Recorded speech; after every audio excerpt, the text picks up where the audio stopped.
Welcome to Seth's Daily Podcast. Without you, this wouldn't be possible, and thank you guys for subscribing.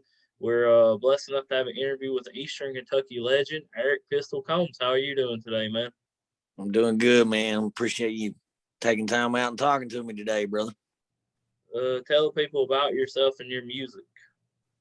My name's Eric Combs, which you already covered. I just broke my hand last night too, by the way, so I'm struggling today. I fell down some steps, but um, I'm a rapper. We've been making rap music. Well, I've probably been rapping ever since I've been like 12 years old, and I mean I'm 30 now, but we got 3 studio albums that's on iTunes, Spotify. We hit the iTunes top 100 on album charts 3 different times. So we just, man, we make hip hop, but we make hip hop about, like everyday life situations. It's not so much about like club music and stuff like that. It's more of the just things you go through in life. You know what I'm saying? Just try to connect with people on a personal level.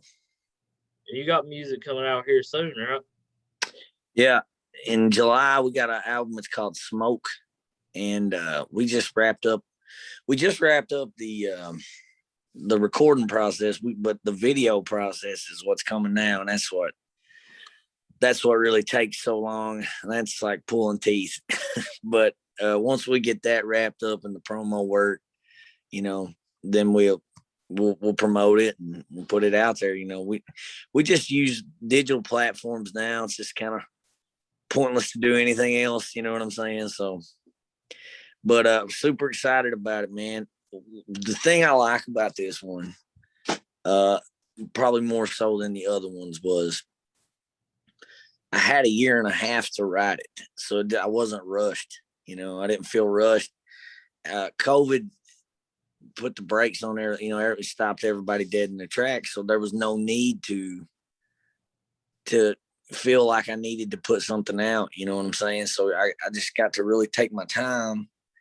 And in a year and a half, man, you can go through a lot of stuff. So you can go through breakups, you can go through good times, you can go through bad times. So you have more opportunity to write more things. You know what I'm saying? So that's why I really like this one, because I got to take my time and I got to get it just how I wanted it. Yeah.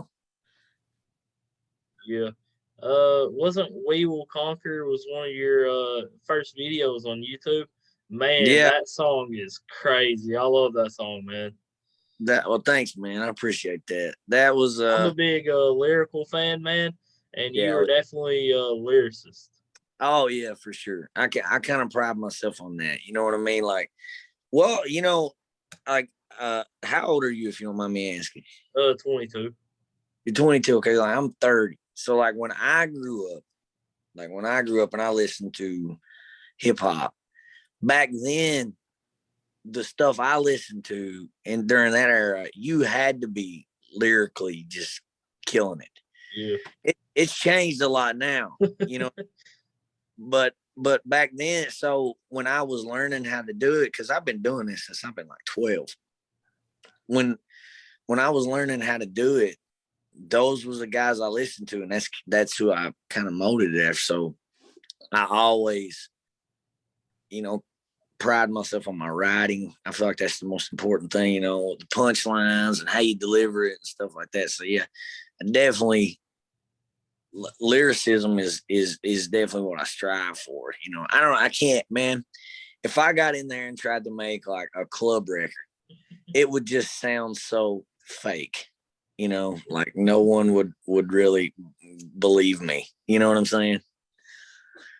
Yeah. Speaking of punchlines, you had a line about like you said Chris Paul crossing over 10-footers. Yeah, man. That was one of my favorite lines, man. I throw a lot of sports references out, man. Like, yeah, I'm a big sports fan. I actually played high school basketball and stuff. Yeah, I did too. I played for Cordia way back in the day, and I mean, I played ball my whole life. Played baseball, ran cross country, did all that stuff. So, but in this new album I got coming out, there's a lot of sports references, and And sports is a big part of my life, man. When I ain't rapping, I'm normally kick back watching a game or something like that, you know. I like being active too. So, but to answer your question before, because I totally skipped it. Yeah, We Will Conquer, man. That was the first one I put out.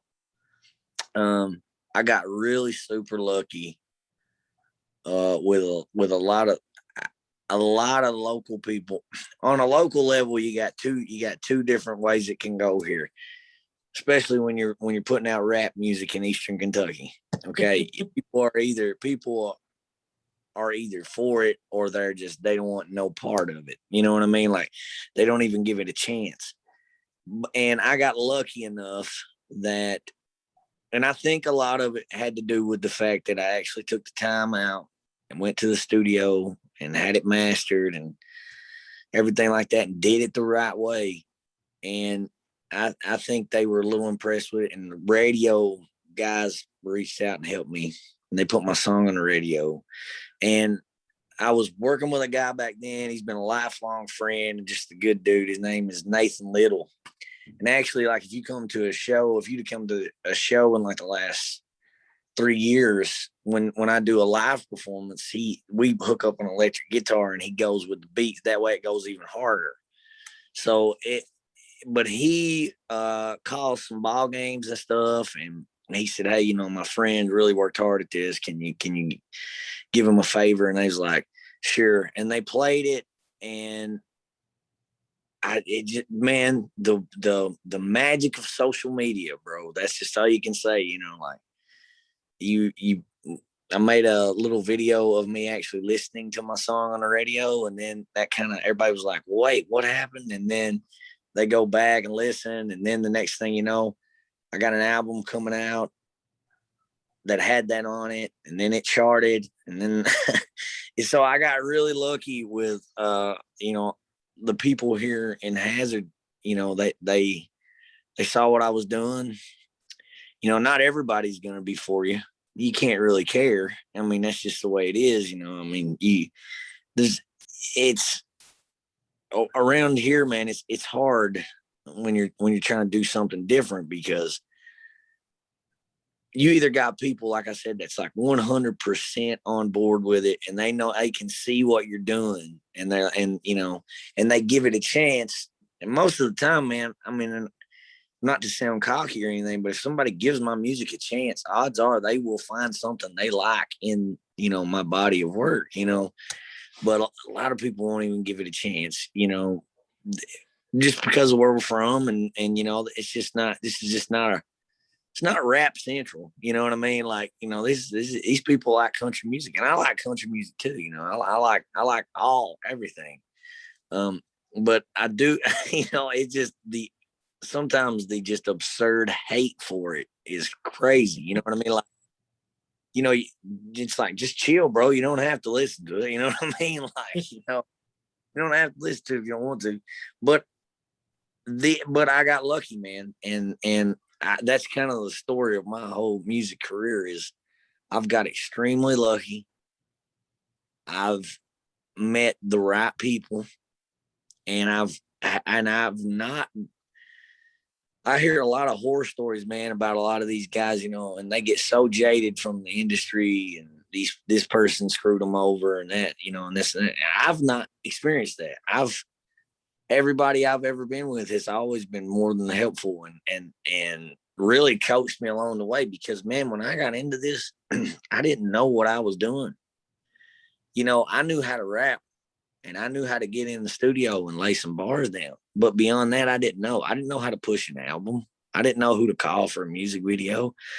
I didn't even know how to get my stuff on iTunes. You know what I mean?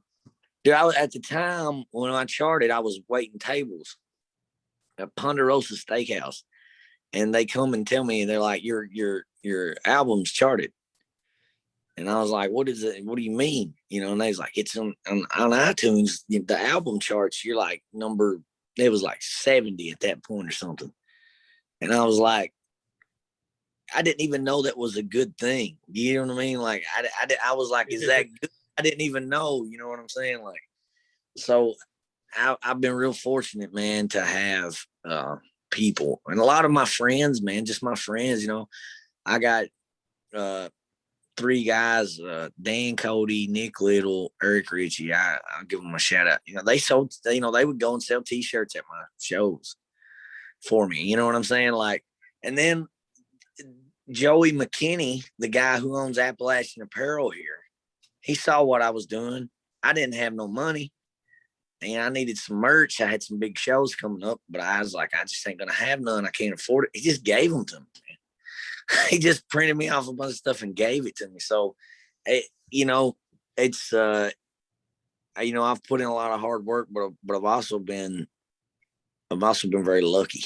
You know what I mean? I like your song, Where Do I Sign, man? Yeah. That's the one that has the Chris Paul reference on it. Yeah. Yeah. That was a hard video to shoot, man, because it was like in the middle of July. We was in this warehouse. We had to close all the doors so nothing could get in.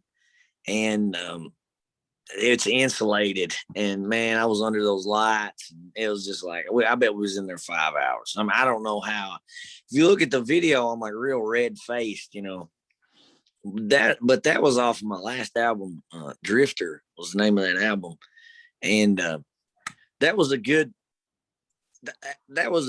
I feel like Drifter threw people a little bit because the first two albums, the EP and then Roots, they were real hard in your face, you know, bangers. And then when I got to that one, it was just more like philosophical. It was more, you know, thinking about life because I was going through this weird stage of my life back then, you know, when I wrote that.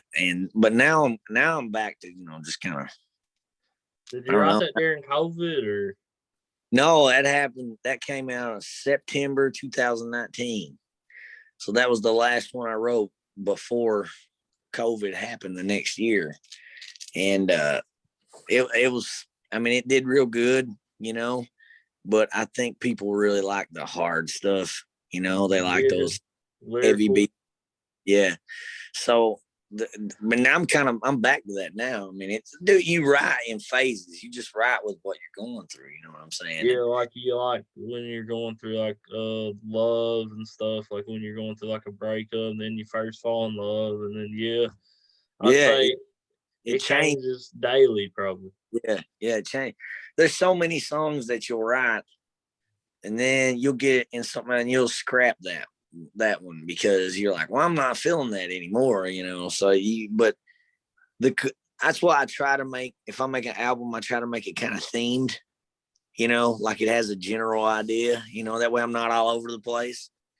And it kind of, this one really goes good together, man. I'm telling you, this one's, I can honestly say, you know, confidently that this one is the best one I've ever wrote. I mean, you just know it when you're in there and it's flowing and the beat, you just know, you know, like I recorded this song called Hallelujah. And I was up at the studio and I did it, you know, and then I went through it because the hooks wasn't that hard to do. So I literally went through the whole song like in one thing, you know, and I was going to go back and tighten everything up. I remember, you know, after we did it, you know, Sam just kind of hitting the button and just going, damn, bro. You know, like, and that's when, you know, you're like, we may have just made something cool in here. You know what I mean? It's all about how you market yourself though. You know what I'm saying? You can make the best stuff ever, but if nobody hears it, what good was it? You know, like there's so many good musicians that we don't even hear, you know, because they just, the grind doesn't stop after you make dope stuff. You have to keep going. And that's a side of it that I'm really terrible at because I don't like selling people stuff, you know, because like for, you know, it's really hard to just get like super, super rich at doing this. You know what I mean? Like it's really hard. The idea is to make a living doing it. You know what I mean? That's the idea. And so, but I don't like trying to sell people stuff. You know what I'm saying? But at the same time, I want people to listen to my music. You know, I want people to appreciate what I'm doing. You know, it's, you know, sometimes I sit, man, and I think to like now and how easy it is, like accessible for me to go to the studio or call somebody up and do a video. And that's just something, you know, sometimes you got to pinch yourself, because I'm like 4 years ago when I was trying to get this whole thing going. I mean, I couldn't even, I was waiting tables, man. I had to save up for months just to be able to afford studio time, you know. And now, you know, you can't, now you got people all around you that can help you do whatever you need to do.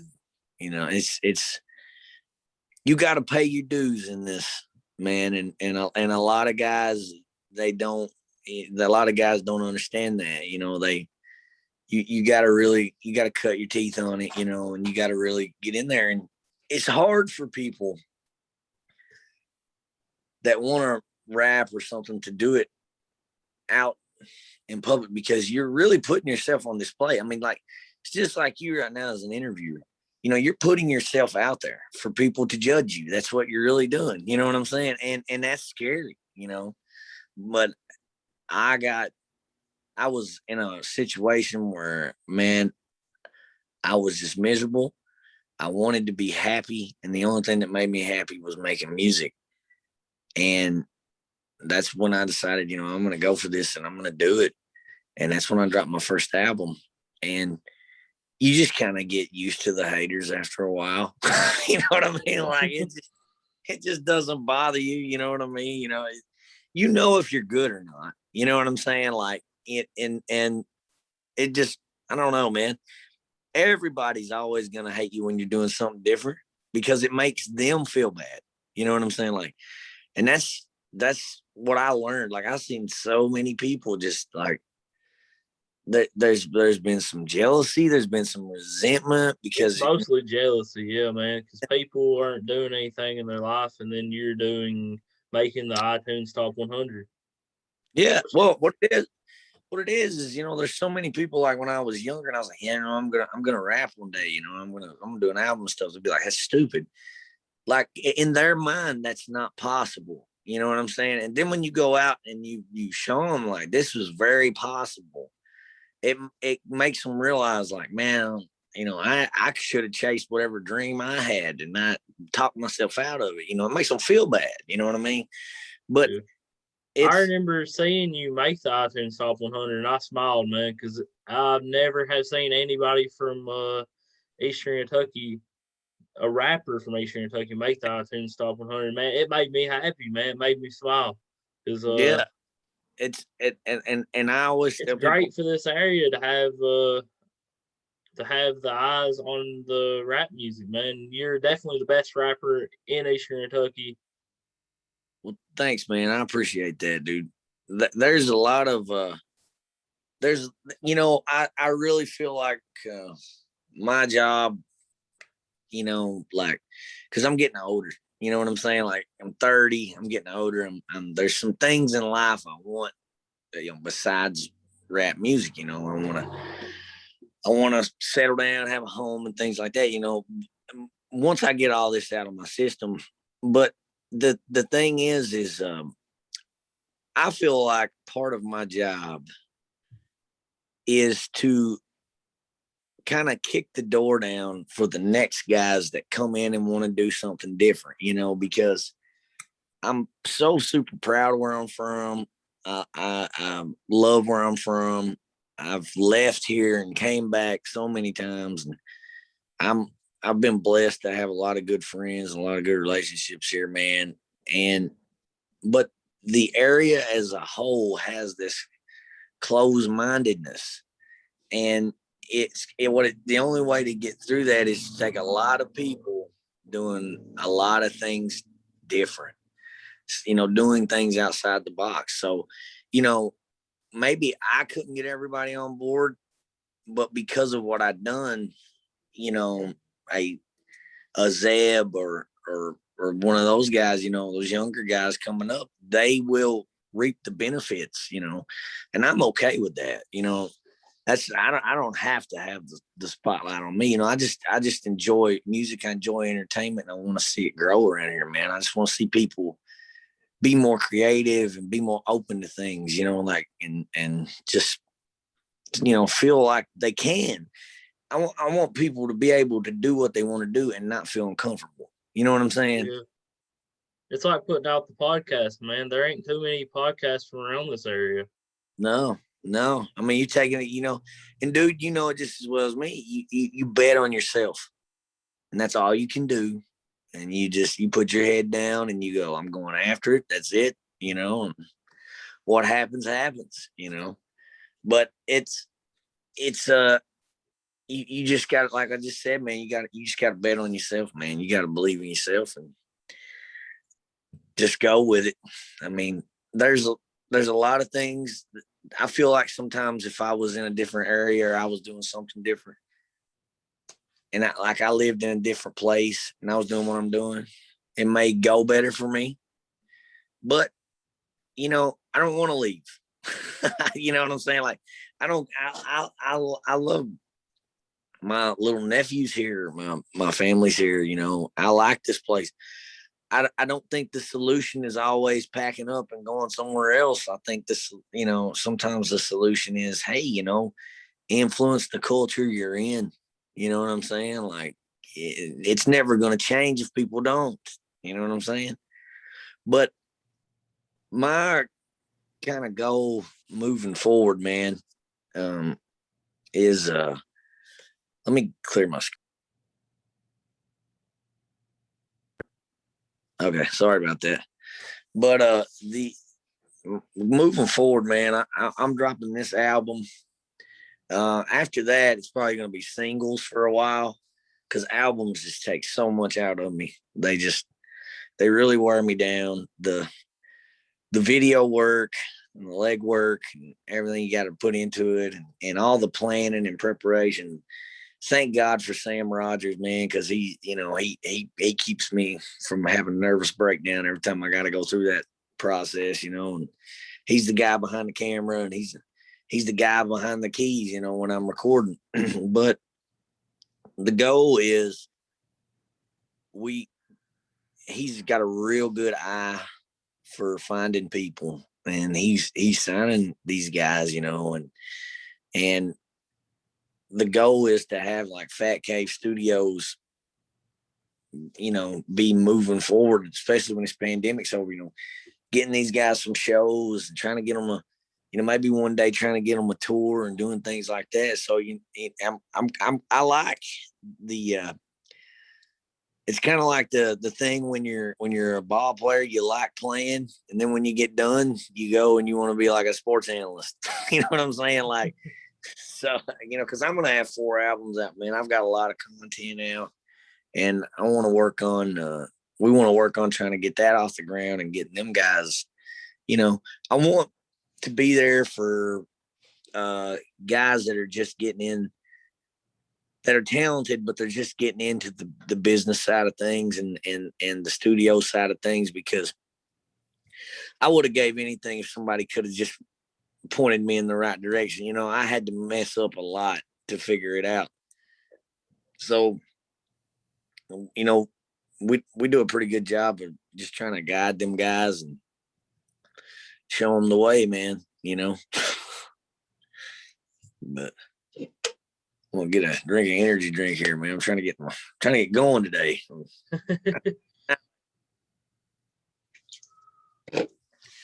What's your social medias? Social media, man. Facebook. You can just type in Eric Combs. I got a music page, but everybody just follows my personal page, so I just gave up on it. I have an Instagram and I have a TikTok. I have an Instagram. I don't really do, and I have YouTube, obviously.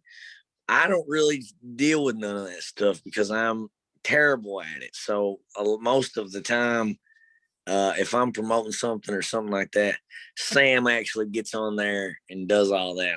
I'm just not tech savvy, man. I mean, it took us forever for me to figure out how to do this. I'm just not real good at it. I'm the kind of guy, man. I'm still old school. Like if I gotta tell you something, I'd pick up the phone and I just call you. You know what I mean? And I'm like, hey, I can't. I don't message a lot. I do for my work, but other than that, man, but if you want to keep track of the albums and stuff coming up, the best way to do that is definitely Facebook. It in my opinion, especially on a local level. If you want to pop locally, Facebook it up. You know what I mean? If you want to pop like internationally or something like that, you got to Instagram it. But around here, for the most part, if you want to keep up with the albums and things like that, man, Facebook's where to go. I'll put your YouTube channel in the description. Your YouTube link in the description. That sounds good, man. I appreciate that. Hey, man, and while I got you on here, dude, let me just say, dude, I mean, I think it's cool you're doing this. I do. I think it's cool that you take a chance on yourself and you're going out here and you're interviewing people and you're doing something you love. Do you love it? Yes, sir, man. Yeah, it's pretty cool, right? When you get to do what you want to do, and I think it's just awesome. And I think you're going to do a good job, man. Thanks, brother. So, yeah, you keep it up. You keep it up, man, and just keep grinding it out. And as long as you're happy doing something, man, just keep doing it.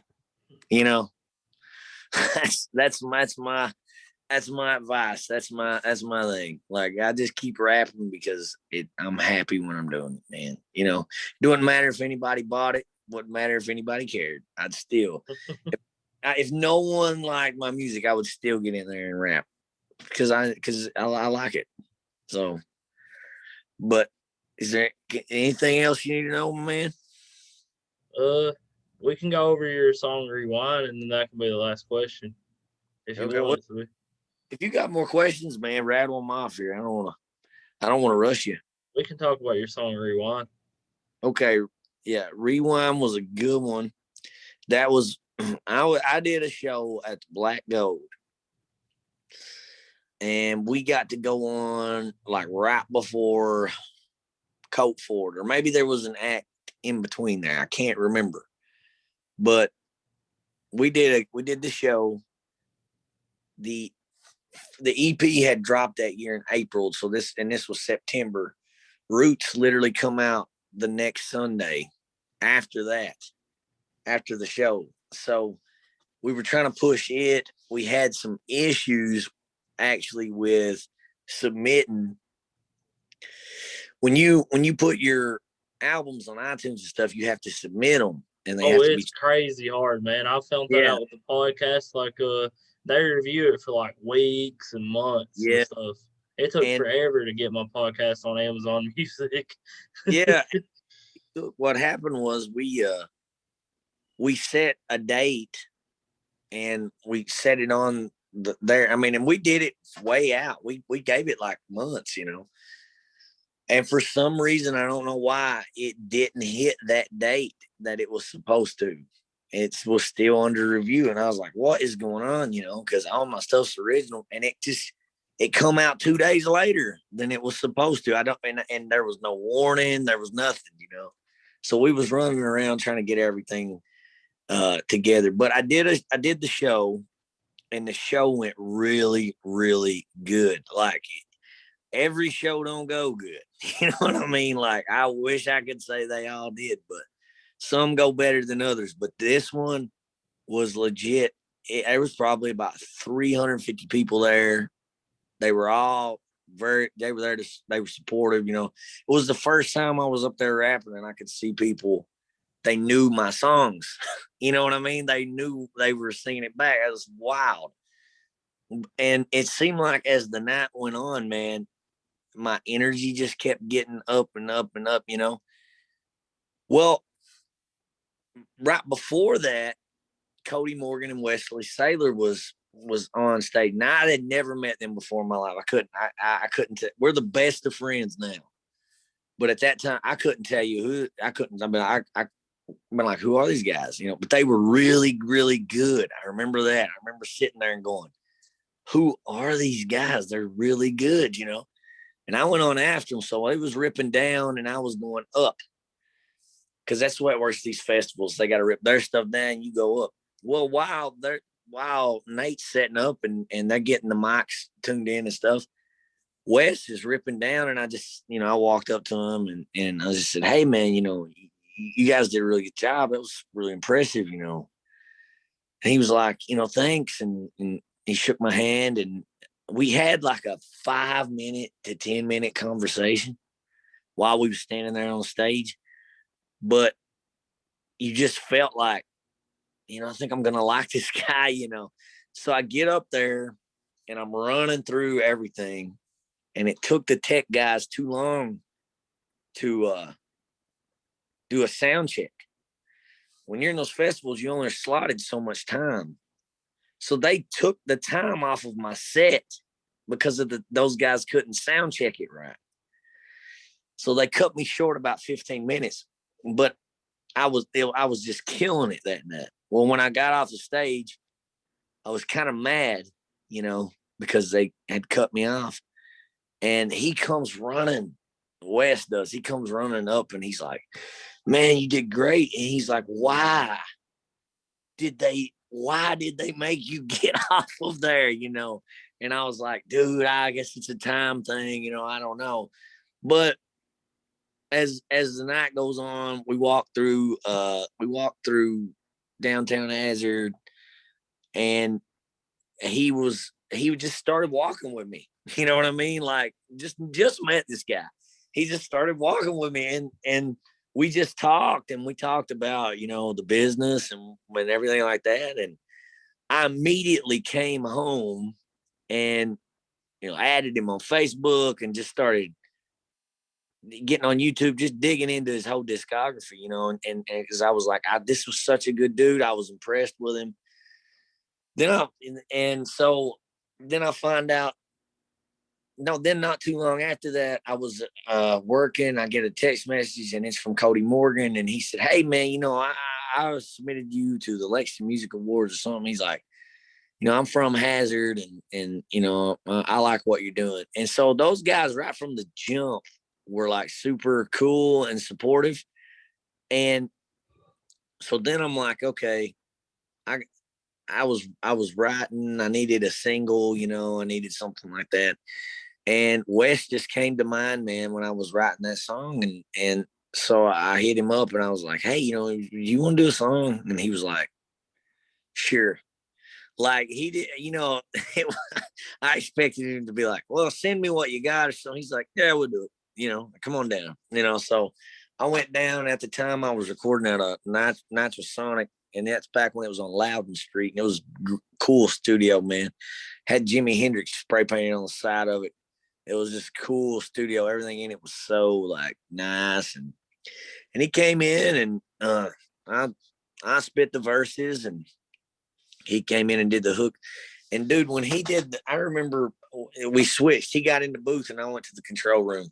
And I remember him just singing and me just going, oh, this is why I rap. This is why I don't sing, because he was so good and on point, man. And I was just like, wow, you know. And he took the song to a whole nother level. I mean, the verses are good in that song and everything. And me and him meshed together. But when Wes hits those hooks, man, he owns that song. I mean, you know, I like, and he even does those little cool background things he did there.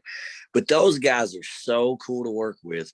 Later, I end up going down and hanging out with them, and to this day, I still go down to Lexington just to hang with them, you know. And they have a producer, man. His name is Austin Jones. And just the nicest human, just such a good person, and he's very talented. And he recorded me and Cody when we did Stargazer. He recorded us on there, and you know, I've worked with some good producers, man. I worked with April Edwards, I worked with, Sam Rogers. I worked with Austin Jones. I mean, they're all good in their own right. It they're just I just got lucky, been lucky, man. But those guys are super talented down there, and if it though, I really feel like they'll make a lot of noise one day, man. They'll get to where they're supposed to be, and they're just nice guys, man. Like, and to me, that's more important than being a great musician. Just being a good dude, and the fact that they're so talented, but you wouldn't even know. Like, if you met them, like if we all went to like Chick-fil-A, you wouldn't even know that they was like that talented, because they're not douchey about it at all. They're just like normal guys, and we just all get along, man. We just believe in, joking and cutting up and being happy and being positive and, being good to people. And a lot of the music, the whole music industry isn't much that way. But I linked up with Wes for Rewind, and then we did the video, and we did that video in downtown Lexington, and coldest night of the year, man. I mean, it was like -10. Ate some good pizza though. Yeah, pizza was good. It was like -10. We all about froze to death. It was so cold that the guys filming the thing, like the batteries kept dying on the camera because it was so cold. And down there, man, I don't know. It's they don't got that mountain blocking them wind, so it just cuts you in half. And I knew it was going to be cold, but God, I didn't think it was going to be that cold. But it turned out good, and I mean, I'm always in debt to those guys, because anytime I feel like because I can't sing, I'm just not good at it. I can rap all day long, but I just can't sing. So there's sometimes I'll write something that needs to be sung, but I'm not the guy to do it. And those guys are always like, yeah, send it over. What do you need? So I'm always in debt to those guys. And Wes and Cody, man, have you heard all their stuff? I've heard Wes's stuff. It's he's definitely really talented, man. Yeah, dude. He's got a very unique voice too. Yeah, oh yeah. Yeah, when I met him, he was working on he had an EP he put out called Mom. And his mother, it's about his mother who had passed. I heard the song he put out about his mom. It is really sad song, but it's a great song. Yeah. And I mean, he was just, like, it was just amazing, man. The things. And Cody's the same way, man. Cody Morgan was just in the Rolling Stone. You know that? Did you know? He got he did a band. He did a collab with this band called Rags and Riches, and it's the song's called Crossfire, and you got to hear it. You got to hear that. It's amazing. But is he a rapper or a singer? No, he's a singer, and he plays the guitar. He can play the hell out of a guitar. I mean, you just got to check them out, man. They're real, like, modern indie rock. I mean, kind of Cody's a little psychedelic in a way. I mean, it's just, they got a sound that's unique, very unique. Yeah, you don't hear it. People, but they work. Them boys work down there, man. That studio's always full. They're always doing something, always working.